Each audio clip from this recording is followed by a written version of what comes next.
Désormais relégués dans des cartons, les souvenirs de la campagne ont un goût amer pour ces démocrates du Wisconsin. Personne n'avait prévu la victoire de Trump dans l'État.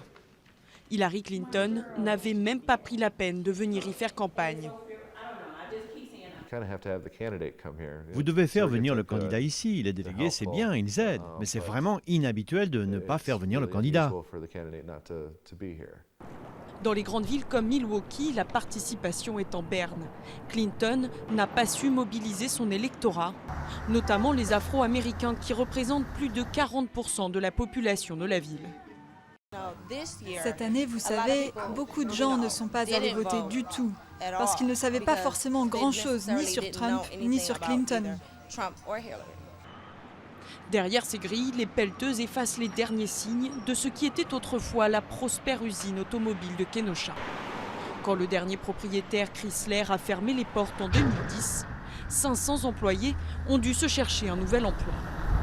Alors, quand Trump axe sa campagne sur les délocalisations, il fait mouche.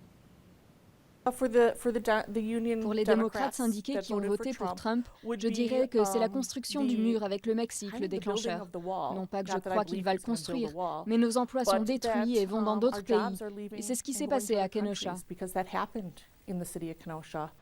L'homme d'affaires a remporté cet État qui n'avait pas voté républicain depuis Reagan en 1984. Gail a voté pour Donald Trump. Aujourd'hui employée dans une usine de produits électroniques, elle a connu le chômage et laisse éclater sa frustration. J'ai travaillé comme une folle toute ma vie et mon mari a récemment fait une crise cardiaque. J'ai perdu mon emploi. J'ai essayé d'obtenir de l'aide, mais on me l'a refusé. Mais les Mexicains, ils viennent ici, ou n'importe quel hispanique vient ici, et ils ont de l'aide.